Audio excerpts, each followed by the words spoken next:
Bienvenue au SGC. Je m'appelle Amanda Tapping et je joue le lieutenant-colonel Samantha Carter.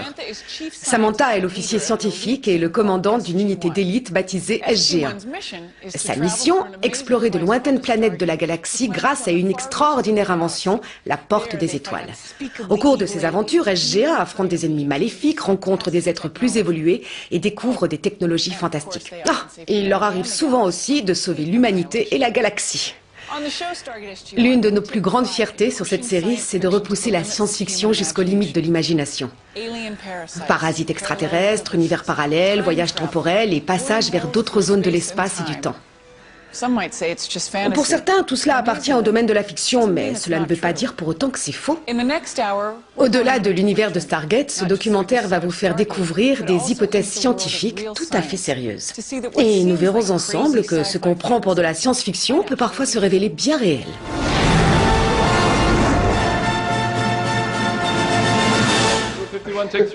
Attention, test. 1, 2, 3. Action.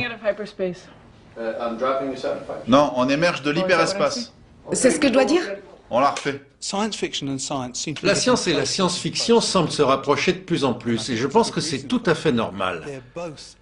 Ce sont deux purs produits de l'imagination humaine. Ce sont deux domaines dans lesquels on passe son temps à se demander « et si ?» Ce sont deux manières d'essayer de comprendre quelle est notre place dans cet univers si complexe. Pensez à regarder vers moi. On lit le journal et les revues scientifiques, on suit l'actualité à la recherche d'éléments intéressants. On est toujours à l'affût de sujets brûlants qui pourraient nourrir notre inspiration. Calculating minimal prime distance for warhead launch. Je lis des bouquins sur les trous noirs, je lis du Stephen Hawking. Bon, moi j'en comprends qu'une partie, mais c'est toujours marrant de se dire, tiens, ça ou ça, je pourrais l'intégrer à mon scénario. Okay, I've got it. Relaying the information. La science-fiction aborde les sujets sous l'angle de la fiction en racontant des histoires, mais les scénaristes doivent néanmoins résoudre les mêmes problèmes que les scientifiques. Et bien souvent, les auteurs de science-fiction se rapprochent plus de la vérité que les scientifiques. La série est tellement ancrée dans le monde de la science à travers le vocabulaire et les références à des phénomènes réels de l'univers que les gens qui s'y connaissent n'y trouvent pas seulement le plaisir du divertissement. Ils se passionnent pour l'aspect scientifique réel. La science, c'est très intéressant, mais dans une série de SF, il n'y a rien de mieux qu'une bonne bataille du bien contre le mal.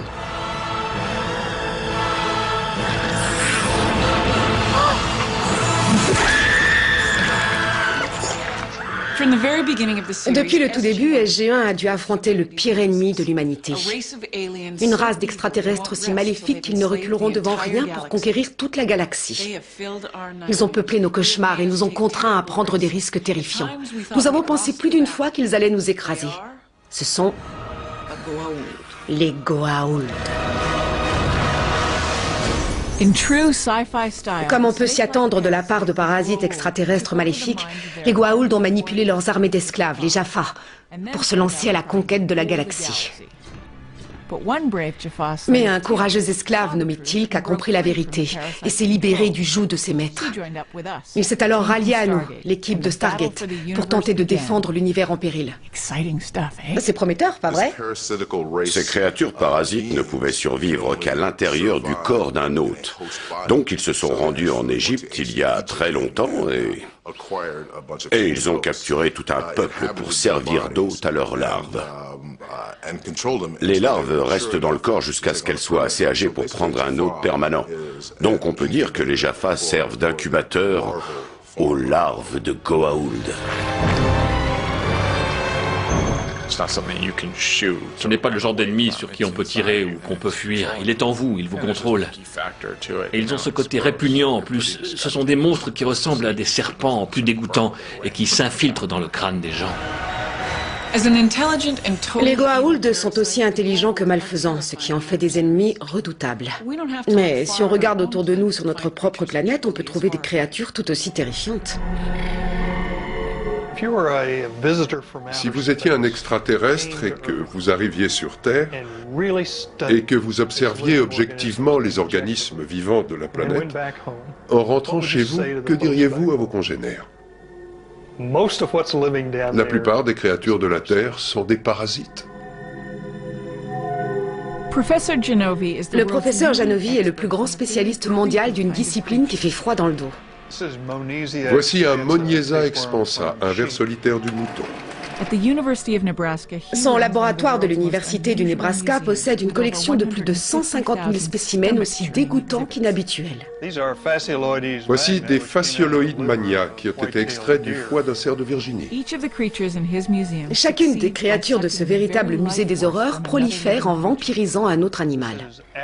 Voici des ascaris lombricoïdes ou nématodes.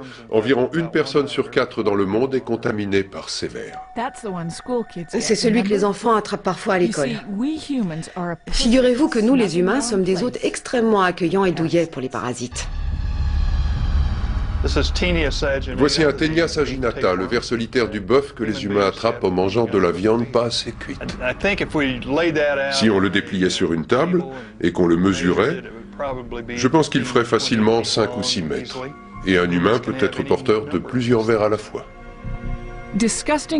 Ces immondes créatures sont de véritables vampires. Ils exploitent les autres êtres vivants en se nourrissant de leur corps. Elles sont sans pitié. Elles prennent ce dont elles ont besoin, se reproduisent, puis infectent quelqu'un d'autre. Et le plus horrible là-dedans, c'est que nous, les humains, fournissons un hébergement idéal à ces monstres.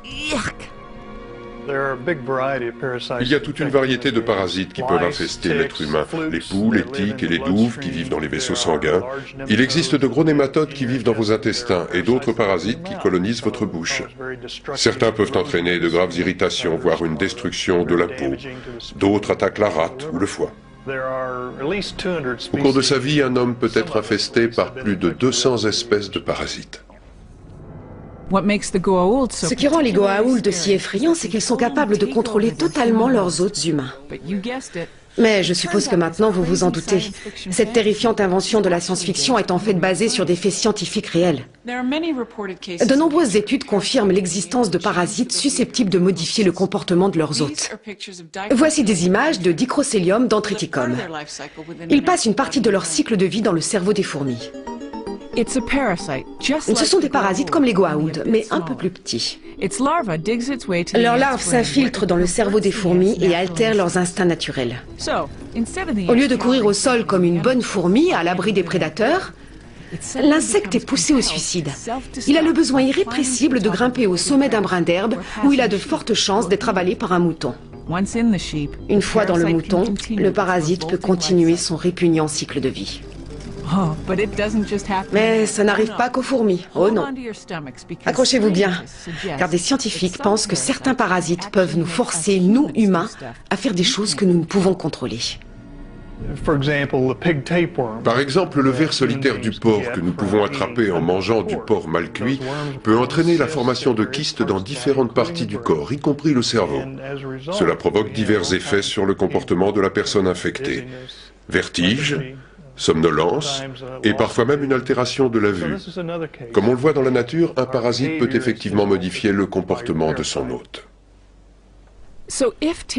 Donc, si un simple ver solitaire peut affecter notre comportement et entraîner fatigue ou vertige, serait-il possible qu'un parasite extraterrestre comme un Goa'uld prenne totalement le contrôle de notre esprit? La théorie de l'évolution stipule qu'il faut qu'il y ait une raison pour ça. Alors peut-on imaginer qu'une infestation par un certain type de ver puisse nous rendre agressifs et cruels et provoquer des comportements criminels? Si cela entraîne un bénéfice reproductif, alors oui, pourquoi pas. Effrayant, non? Mais vous n'avez pas encore tout vu. Le professeur Janovi pense que ce n'est pas nous qui sommes la forme de vie dominante sur la planète Terre. Ce sont les parasites. Ils infestent toutes les autres créatures. Ils sont plus diversifiés que nous et peuvent occuper des milieux dans lesquels nous serions incapables de vivre. Dans certains cas, ce sont eux qui contrôlent la croissance de la population. C'est vraiment la forme de vie la plus efficace et la mieux adaptée de la planète.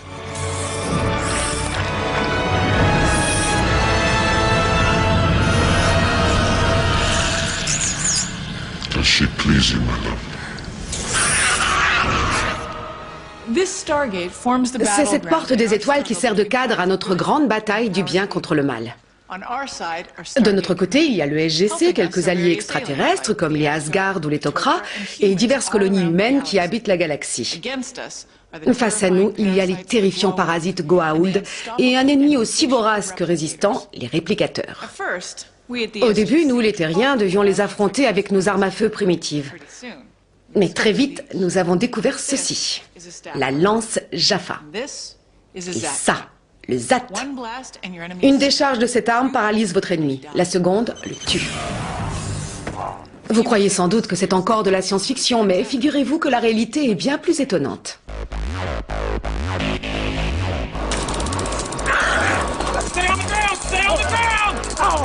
Ce que vous venez de voir, c'est un taser.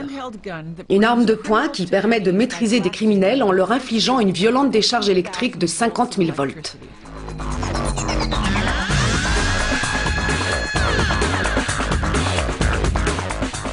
Le plus incroyable, c'est que le taser est capable d'immobiliser un suspect sans le tuer ni entraîner de blessure. Mais le gouvernement américain développe en secret une arme encore bien plus puissante. Son nom, l'ADS, ou système de répulsion active. Cette arme, classée secret défense, émet un rayon d'onde millimétrique un peu comme celle de votre four micro-ondes, mais beaucoup plus concentré. D'après les spécialistes, c'est l'arme à énergie idéale.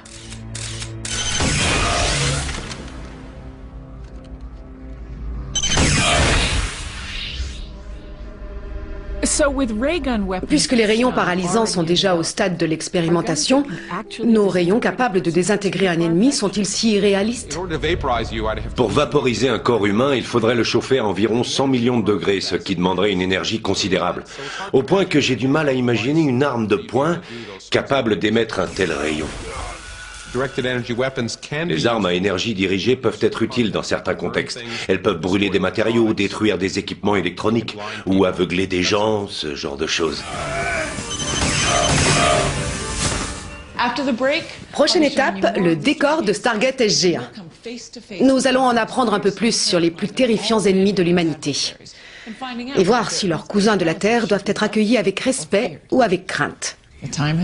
Le moment est venu d'affronter les réplicateurs.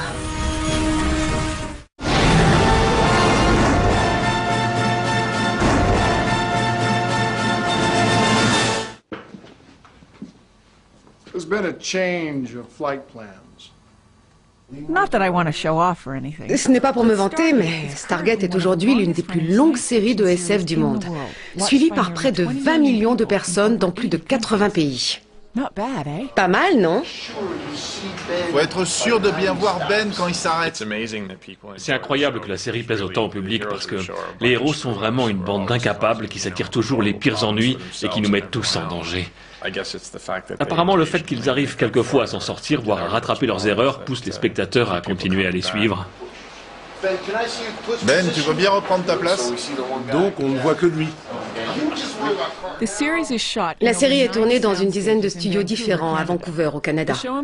Elle emploie plus de 500 personnes entre l'équipe technique et les acteurs. Grâce à un planning d'enfer, nous parvenons à sortir un épisode par semaine. C'est un rythme très soutenu, mais ça ne nuit pas du tout à l'ambiance de tournage. Attention, 3, 2, 1, action! Ah bah les cadences infernales! Comme vous pouvez le voir, on ne se prend pas trop au sérieux chez nous. Personne n'a de mauvaise attitude. Personne ne se prend pour une star, on ne supporterait pas ça. Si quelqu'un veut faire une blague, on attend avant de tourner. C'est toujours le rire qui passe en premier. Coupé. Au cœur des aventures de Samantha Carter et de SG-1, il y a une chose qui rend cette série tout à fait unique. La voici, la porte des étoiles. C'est une invention extraordinaire ornée de symboles inconnus. Elle est superbe, mais ce qui la rend encore plus fantastique, c'est qu'elle nous permet de voyager à travers le temps et l'espace.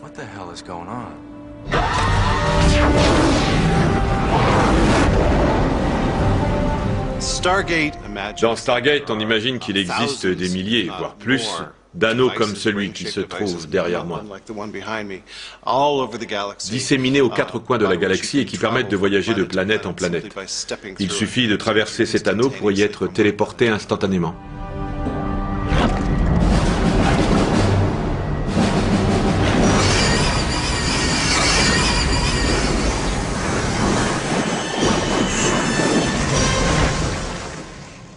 Je pense que l'une des raisons du succès et de la longévité de la série, c'est que La Porte des Étoiles est une idée de départ formidable pour raconter des histoires. C'est vrai que, pour nous, c'est un accessoire extraordinaire. C'est la porte d'entrée de nos aventures. À chaque épisode, on se demande où on va aller. C'est comme de grimper avec vos amis dans un wagon de montagnes russes différentes toutes les semaines.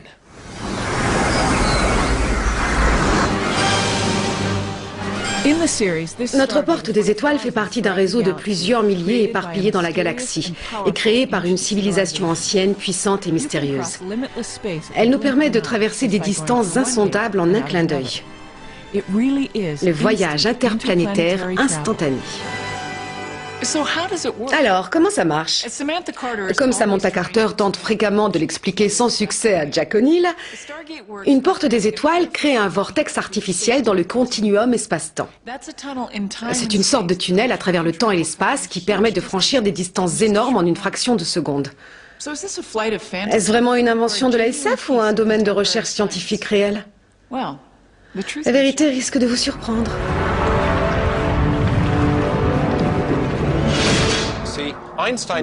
Einstein nous a démontré que la masse et l'énergie étaient capables de courber l'espace.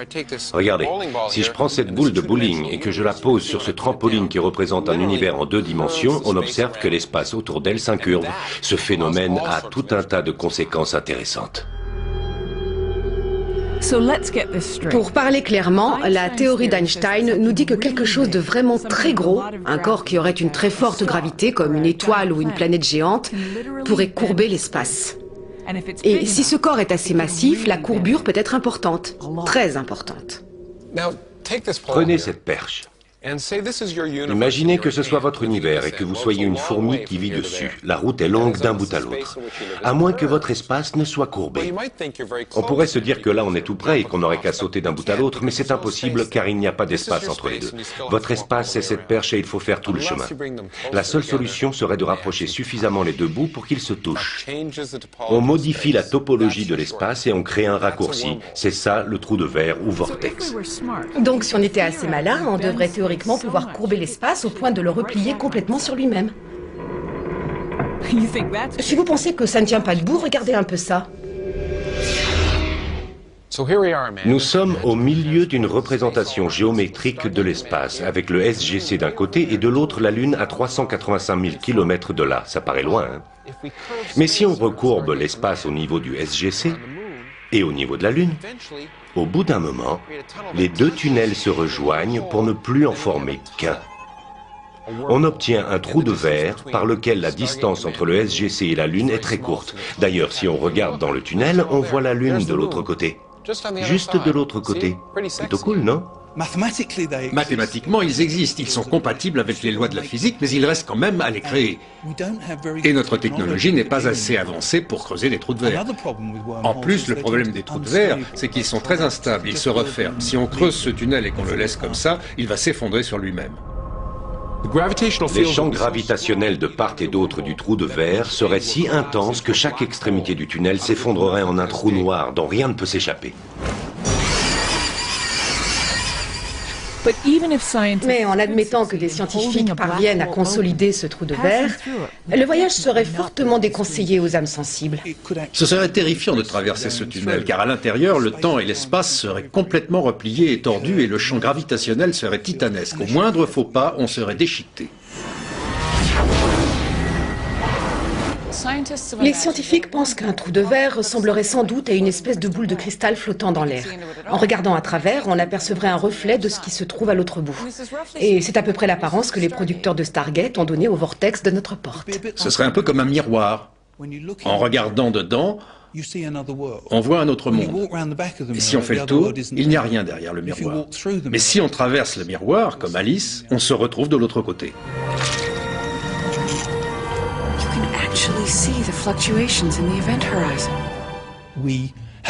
Tout porte à croire qu'il serait très difficile de créer un trou de verre.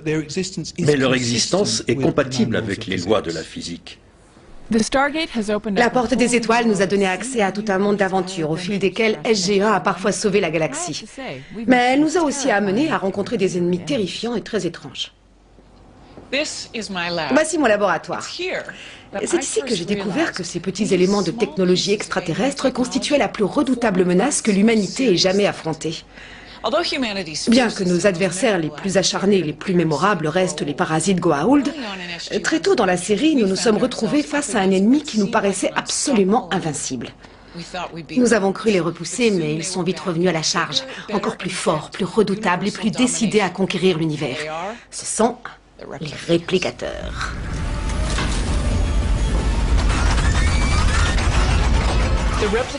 Il est pratiquement impossible d'arrêter les réplicateurs. Ils dévorent tout ce qu'ils rencontrent et utilisent ces matériaux pour se répliquer, devenant à chaque fois plus résistants et plus puissants.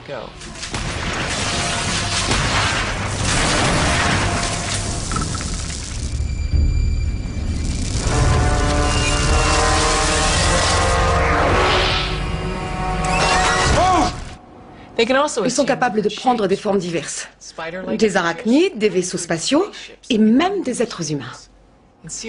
Dans la saison 8, ils ont même fabriqué une réplique de mon personnage. Ce qui est terrifiant, c'est qu'ils communiquent entre eux et qu'ils partagent une sorte de conscience commune. Ils sont nés d'une envie de créer un nouvel ennemi pour changer des Goa'uld. Mais eux, ce sont de véritables machines à tuer, comme les requins. On ne peut pas raisonner avec eux. C'est ça qui les rend si redoutables.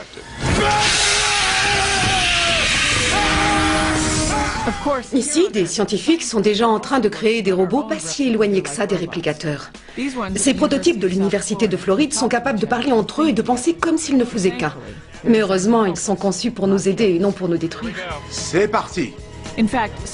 Des ingénieurs ont mis au point des robots susceptibles de participer à la recherche de survivants après une catastrophe importante. Ils sont fréquemment employés par les services d'urgence qui les ont utilisés, notamment après les attentats du 11 septembre. Comme les réplicateurs, ils sont extrêmement mobiles et disposent d'un réseau de communication très sophistiqué. L'idéal pour les opérations de secours. Pour la recherche de survivants, on utilise 3 types de robots. On a des robots terrestres capables de s'infiltrer au milieu des décombres, là où ni les sauveteurs ni les chiens ne peuvent accéder. On a aussi des engins volants qui sont parfois très utiles, particulièrement après une tempête ou un tremblement de terre où la zone sinistrée est très vaste. Et enfin, n'oublions pas les mini-sous-marins. Nos villes ont d'importants réseaux d'eau et ces robots peuvent rechercher les fuites ou les anomalies et prévenir par exemple l'effondrement d'un pont. Le plus souvent, vu notre technologie actuelle, l'humain reste le plus intelligent. Mais ça ne va peut-être pas durer, parce que nos robots seront bientôt capables de coopérer entre eux. Ils nous envoient des informations et ils commencent aussi à relayer ces informations vers leurs amis robots, leurs semblables, en leur disant « Tiens, quand vous voyez ceci, ralentissez parce que c'est dans ce genre d'endroit qu'on trouve des survivants. » Je vois un feu.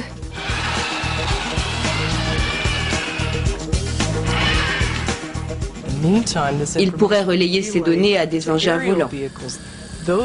Ceux-ci pourraient être assez sophistiqués pour se dire « Tiens, il se passe ça, j'appelle mon autre ami robot au sol, il ne fait pas grand-chose là où il est, autant qu'il vienne travailler ici. » Imaginez qu'on ait tout un réseau où la bonne information arrive à la bonne personne, ou plutôt au bon robot, au bon moment.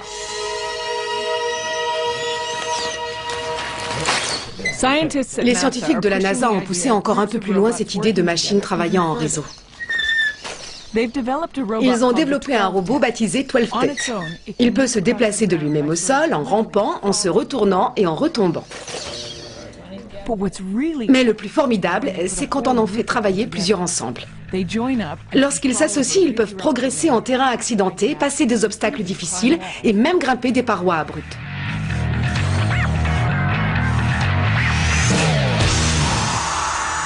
Ils pensent comme s'ils ne faisaient qu'un. Chacun des robots est autonome, mais leur action globale est celle d'un organisme unique.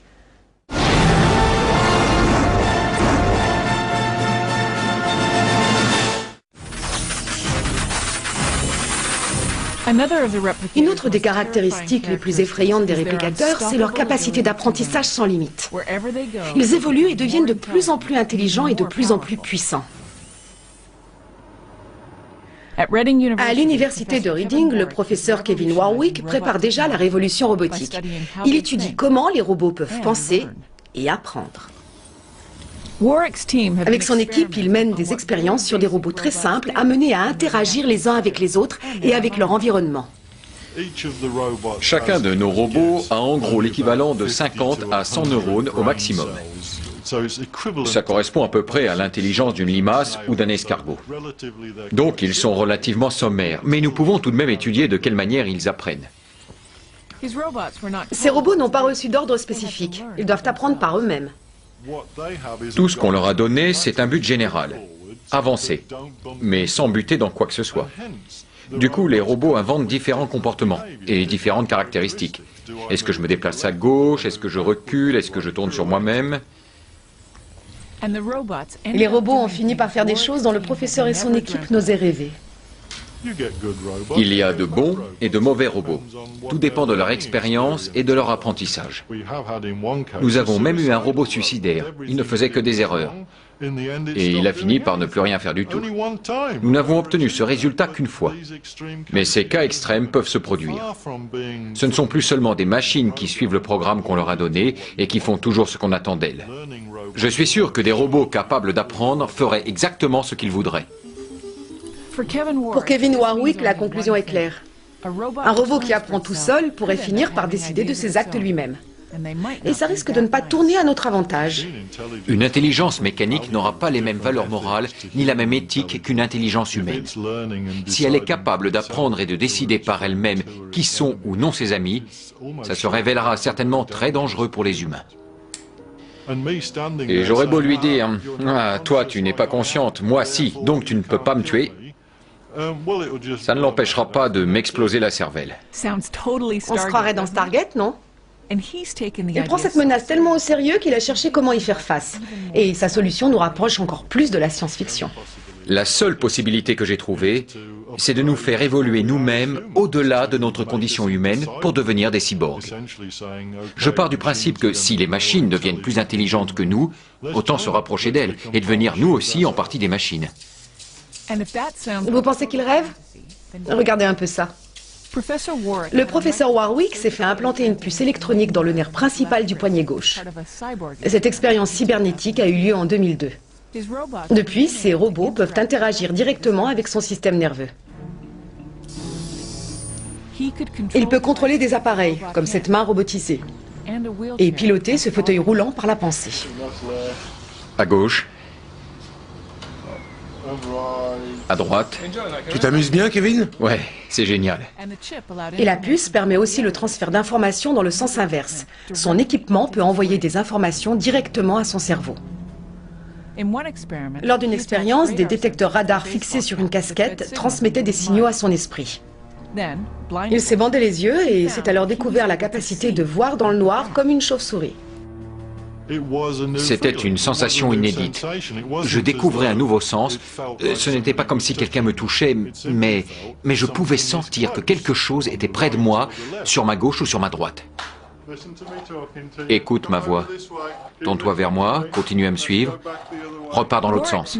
La prochaine expérience du professeur franchira les frontières de la SF. Il se fera implanter une puce directement dans le cerveau. Par ici, concentre-toi. Deviendra-t-il effectivement un cyborg, mi-homme, mi-machine? Seul l'avenir nous le dira. Tu me reconnais? Je suis ton Terminator. J'adorerais avoir certaines des capacités des machines, leur mémoire par exemple, ou la possibilité de communiquer simplement par la pensée. Mes nouvelles sensations pourraient m'ouvrir la porte de nouvelles dimensions. Je pourrais penser non plus en 3 dimensions dans les limites de mon corps humain, mais peut-être en 5 dimensions. Ce serait formidable. Je verrais le monde sous un jour complètement différent. J'ai vraiment hâte d'essayer. Stargate est diffusée depuis presque 10 ans. Elle est devenue l'une des séries de science-fiction les plus populaires du monde. Ses fantastiques effets spéciaux, ses scénarios passionnants, et si je puis me permettre, ses héros formidables ont assuré son succès auprès des téléspectateurs. Mais notre intérêt pour la science-fiction ne se limite pas au combat contre des aliens. They're not multiplying, they're replicating. What's the difference? Living organisms multiply. Machines replicate. Machines inside the body. How is that possible? When I was at the Pentagon, I worked for a year with a group that studied nanotechnology. We were looking at it for a lot of different uses. One of them was medicine. Eh oui, la réalité rattrape encore une fois la fiction. À l'université du Michigan, le docteur Baker et son équipe ont combiné la médecine, l'ingénierie et l'informatique pour fabriquer des nanoparticules. Ces particules sont si minuscules que 100 000 d'entre elles tiendraient dans la plus petite cellule du corps humain. Mais ne vous fiez pas à leur taille. Elles sont capables de prouesses extraordinaires. Nous effectuons des opérations chirurgicales au niveau microscopique pour intervenir sur des molécules elles-mêmes au lieu d'ouvrir le corps des gens pour les découper. C'est une nouvelle dimension de la médecine qu'on pourrait appeler de l'ingénierie humaine.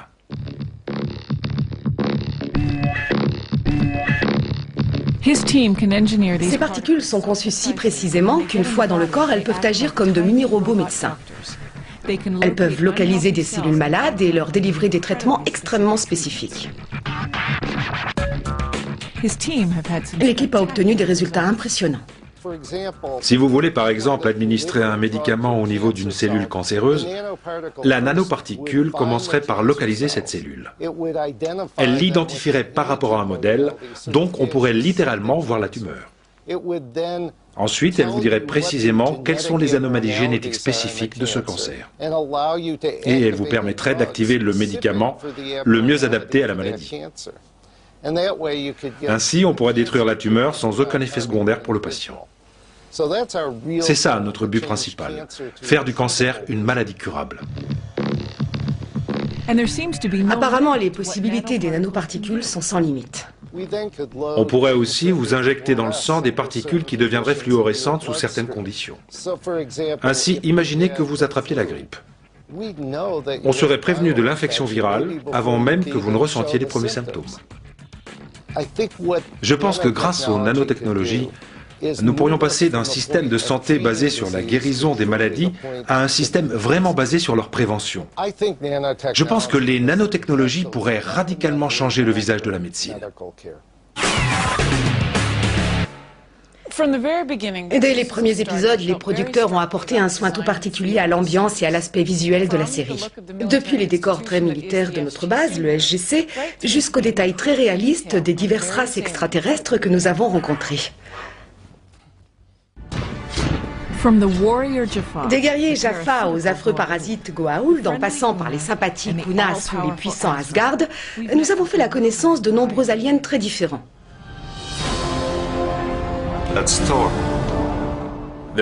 Quand on veut représenter des extraterrestres, on a plein de possibilités.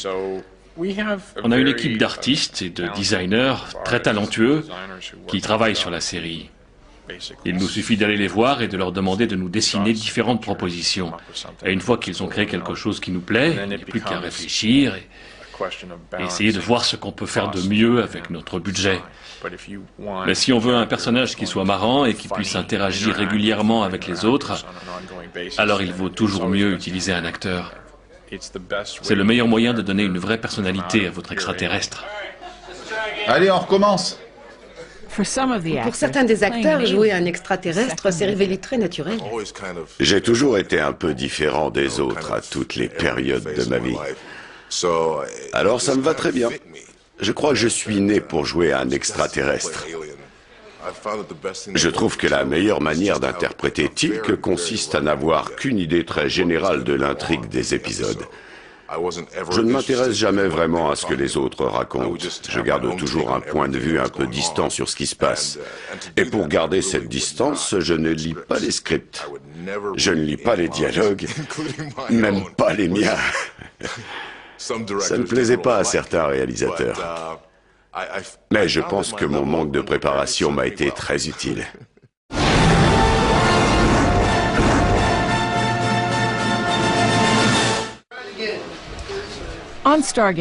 Pour les extraterrestres de Stargate, nous nous inspirons de la nature et de nos pires cauchemars. Mais certains, comme les Asgard, sont vraiment gentils et bienveillants. Ils passent leur temps à sauver l'humanité.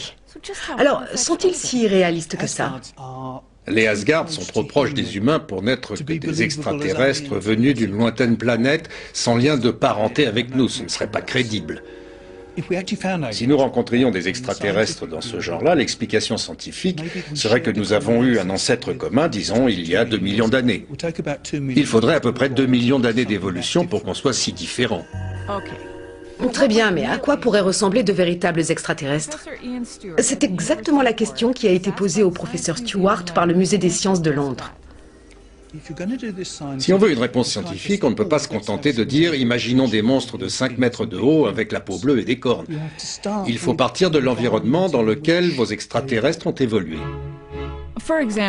Par exemple, chez nous sur Terre, nous avons une gravité relativement élevée et un sol très solide. Donc de nombreuses créatures se sont adaptées en développant un squelette rigide pour soutenir leur corps. Mais sur une autre planète, la vie aurait sans doute pris une forme très différente. Prenez Jupiter. C'est une gigantesque boule de gaz à la gravité très forte mais dénuée de surface solide. Comme il n'y a pas de sol sur lequel se tenir debout, ses habitants n'auraient sûrement pas de squelette. D'ailleurs, il serait plus probable qu'ils volent ou qu'ils flottent dans les airs. Et bien sûr, leur forme et leur comportement découleraient de là. On peut penser à des créatures en forme de ballon qui flotteraient dans l'atmosphère. Nous avons imaginé plusieurs créatures différentes que nous avons baptisées les frisbees, les flashs, les delphines et les darts. Les frisbees sont des troupeaux d'animaux gigantesques de forme circulaire, un peu comme d'énormes crêpes qui tournent très lentement. Ils font la taille d'un terrain de football. C'est gros, mais n'oubliez pas qu'il y a de la place sur cette planète. Puis, nous nous sommes dit que sur les frisbees, il pourrait y avoir des parasites. Alors nous avons créé les flashs, l'équivalent jupitérien du chien avec une lumière bleue sur le dessus. Cette petite balise leur sert à attirer des partenaires potentiels pendant la saison des amours. Et les flashs peuvent sauter d'un frisbee à l'autre pour s'accoupler. Les delphines ont été très intéressants à imaginer. Nous nous sommes dit que contrairement aux nôtres, les squelettes des jupitériens ne seraient sans doute pas en os. Ce serait surprenant sur une géante gazeuse. Donc nous avons pensé qu'à la place, leur structure pourrait être formée de tubes creux qui seraient activés par la pression hydraulique comme des freins d'automobile.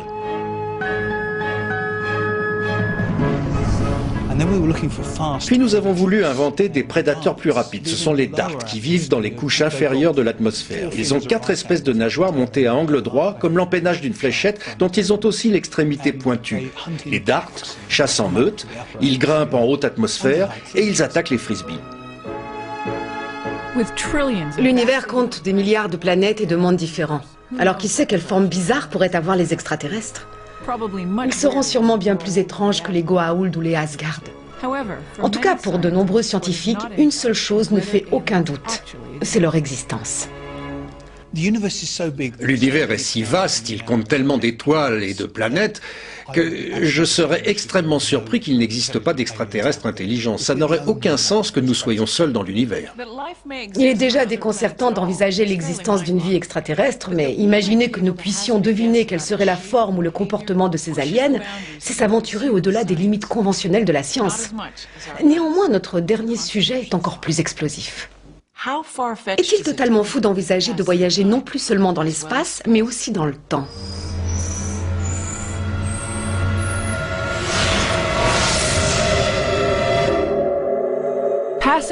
Les hommes rêvent de se déplacer à volonté dans le temps depuis des générations. La possibilité de voir notre avenir et de revivre notre passé est l'un des ressorts les plus passionnants de la fiction.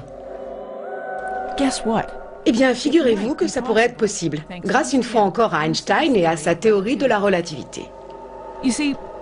Einstein a compris que le temps ne s'écoulait pas au même rythme pour tout le monde. Il a calculé que plus vous vous déplaciez rapidement, plus le temps ralentissait pour vous. Alors, imaginons que j'ai une sœur jumelle. Elle reste ici sur Terre pendant que je grimpe dans une voiture de sport et que je voyage dans l'espace à 99% de la vitesse de la lumière. Non seulement je risque d'être malade, mais en plus, d'après Einstein, à mesure que j'accélère, le temps s'écoulera plus lentement pour moi. Du moins comparé à ma sœur. Donc, quand je rentrerai de mon petit voyage, j'aurais vieilli normalement, mais pour ma sœur, des dizaines d'années auraient passé. J'aurais donc effectué un saut vers l'avenir. Et le plus extraordinaire, c'est qu'une expérience a démontré cette théorie. L'une des premières expériences a été réalisée peu après la mise au point des horloges atomiques, capables de mesurer le temps avec une précision de l'ordre d'un millionième de seconde. 2 horloges atomiques ont été précisément synchronisées et l'une d'elles a été embarquée dans un avion qui a fait le tour du monde. À son retour, on a remarqué qu'elle s'était décalée d'environ un quart de millionième de seconde. C'est exactement ce que la théorie d'Einstein avait prévu. Mais le plus passionnant en termes de voyage temporel serait de pouvoir retourner dans le passé. C'est ça qui intéresse les gens, parce qu'on aimerait tous remonter le temps. Pour effacer nos erreurs de jeunesse ou les revivre, ça dépend de notre humeur. Et, aux surprises, la science nous apprend que ce n'est peut-être pas non plus si réaliste. Les physiciens ont réussi à imaginer plusieurs sortes de machines à remonter le temps potentiel qui, d'après les lois de la physique, pourraient nous permettre de retourner dans le passé. Par exemple, en faisant tourner tout l'univers, en enroulant l'univers pour former un cylindre, un trou noir en rotation pourrait être une machine à remonter le temps. Avec une forme de beignet. Et attirer vers le trou noir. Si le trou noir vibrait de plus en plus vite, un gigantesque cylindre de matière qui tourne sur lui-même. Un trou noir en rotation. Une machine à remonter le temps quantique. Un grand nombre de phénomènes pourraient servir de machine à remonter le temps. Ce serait passionnant de voyager dans le temps, mais ça poserait un certain nombre de problèmes. D'ailleurs, nous en avons abordé certains dans Stargate. Que se passerait-il si je remontais le temps et que je me tirais une décharge de ZAT? Si je suis morte, qui a remonté le temps pour me tuer? C'est un paradoxe temporel insoluble. C'est sur ce genre de contradiction qu'était basée toute la fin de la saison 8. What tablet? Oh, the one you haven't written yet, and put where the Stargate was supposed to be buried. Supposed to be. Confused? Vous trouvez ça compliqué? Nous aussi. Les paradoxes comme celui-là ont convaincu une grande partie des scientifiques de l'impossibilité des voyages dans le passé. Mais ces contradictions pourraient trouver une solution dans la plus étrange des disciplines scientifiques. Bienvenue dans la mécanique quantique, le monde insolite des particules atomiques. Il va nous donner une réponse encore plus étrange au paradoxe temporel. La mécanique quantique est le plus insolite des domaines de la physique. Par exemple, au niveau atomique, des particules comme les électrons font plusieurs choses à la fois. Pour aller d'un point à un autre, contrairement à une balle de baseball, un électron n'aura pas une trajectoire bien définie. En réalité, quand il va d'un endroit à un autre, un électron prend plusieurs chemins à la fois.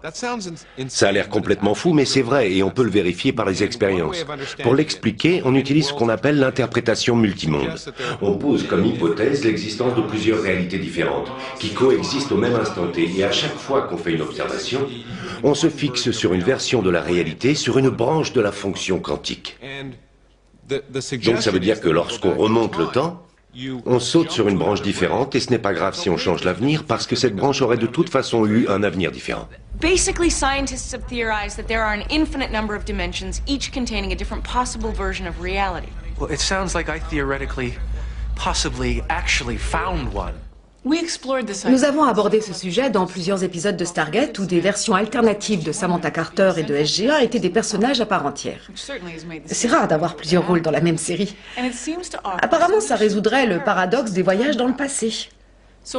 Donc, si je remontais le temps et que je me tirais dessus, tout ce que cela ferait, c'est que la version de moi de cet univers serait projetée dans un monde parallèle où l'autre moi aurait été tué.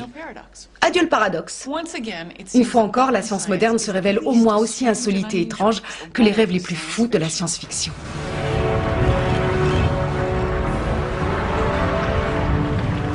La science et la science-fiction s'intéressent toutes les deux aux possibilités.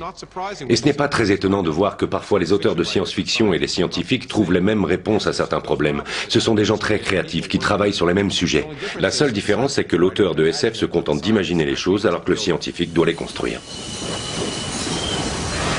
Ce n'est pas encore vrai aujourd'hui, mais dans 10 ans, peut-être qu'on aura la possibilité de voyager par un vortex jusqu'à des planètes lointaines. Ou peut-être qu'on verra des créatures similaires aux réplicateurs sortir d'un laboratoire quelque part dans la Silicon Valley.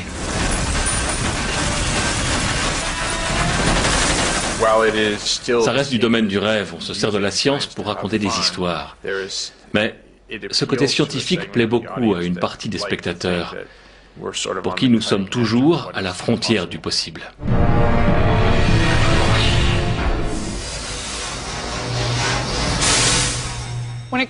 En matière de science-fiction, nous aimons tous qu'on nous emmène dans des univers fantasmagoriques. Dans Stargate, nous explorons de nouveaux mondes et voyageons dans le temps. Nous rencontrons des êtres venus d'autres galaxies et en apprenons toujours plus sur les dieux et les hommes. Nous traversons des distances extraordinaires et ramenons des technologies qui dépassent nos rêves les plus fous. Mais je crois que le plus surprenant là-dedans, c'est que tout ce que nous avons vu jusque-là est en fait possible. La science moderne constitue le plus incroyable et le plus fascinant voyage dans le monde de l'imagination.